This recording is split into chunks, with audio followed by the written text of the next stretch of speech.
This anime season gave us some of the best action, comedy, and heartbreak, and also a show so bad even the fan service couldn't save it. Let's break it all down. From jaw-dropping fight scenes to the most absurd rom-com chaos imaginable, this season had it all. So, let's dive into the best, the worst, and the downright weird of this anime season. Just when you thought Dr. Stone couldn't get any crazier, they dropped Senku's old teacher into the mix. Because what's better than reviving the world, having your former mentor show up and remind you that you still have a lot to learn. This season continues to deliver insane scientific inventions, dramatic betrayals, and moments that make you question just how much one teenager can accomplish with nothing but a brain and a ridiculous work ethic.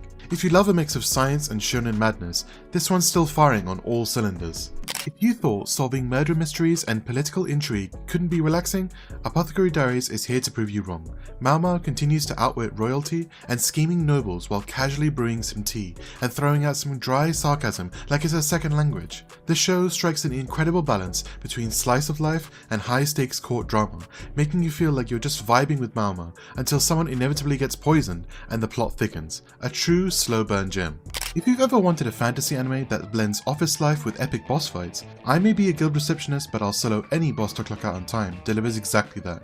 Alina, our overworked receptionist, just wants to finish her job and go home, but when bureaucracy meets RPG mechanics, you know things are going to get out of hand.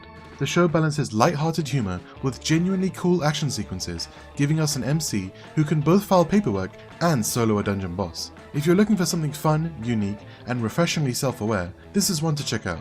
If you're worried about whether the anime could live up to the webtoon, rest easy, because it absolutely does, and then some.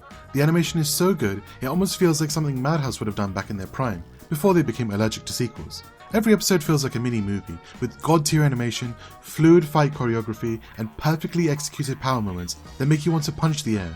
Genius transformations and shadow soldiers are brought to life with insane levels of detail, and every boss fight carries weight and intensity. If you came for spectacle, Solo Leveling is delivering it in spades. The final stretch of Shangri-La Frontier delivers exactly what we came for. Top tier gaming action and a protagonist who refuses to lose. Sunraku's insane strategies, the in-game mechanics, and the sheer addictiveness of watching a player break a game's limits make this an absolute thrill ride. Whether you're into MMORPGs or just love watching a main character flex their skills, this show did not disappoint. Medaka follows a girl who effortlessly charms everyone she meets, except for the one guy who actually matters.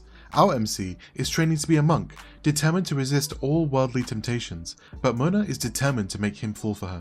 The only problem? In the process of trying to break his resolve, she ends up falling for him instead. The humor lands, the romance is sweet without being over the top, and the character dynamics actually make you care. In a season filled with over-the-top action, sometimes you just need a wholesome rom-com to balance things out.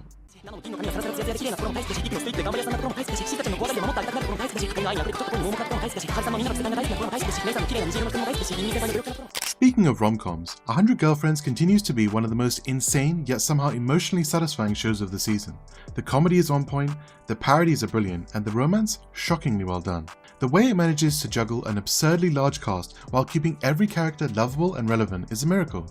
Who knew polygamy could be this wholesome? Sakamoto Days is everything you love about action anime. Brutal fights, slick animation, and a protagonist who can kill you in about 100 different ways possible, but would rather run a convenience store.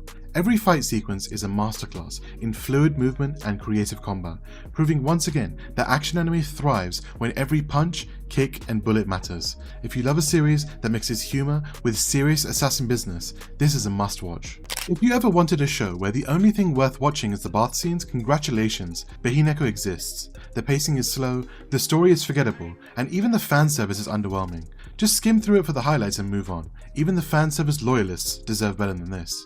Animated by Mappa, because of course it is. Zenshuu brings some absolutely stellar animation. But let's be real, they keep reusing the same hyper-detailed, beautifully animated clip every single time she uses her power.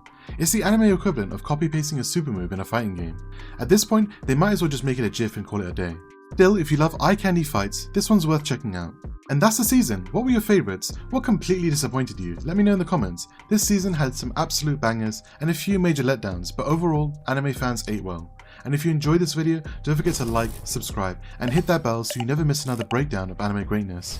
Until next time, keep watching, keep laughing, and always be ready for the next big anime season.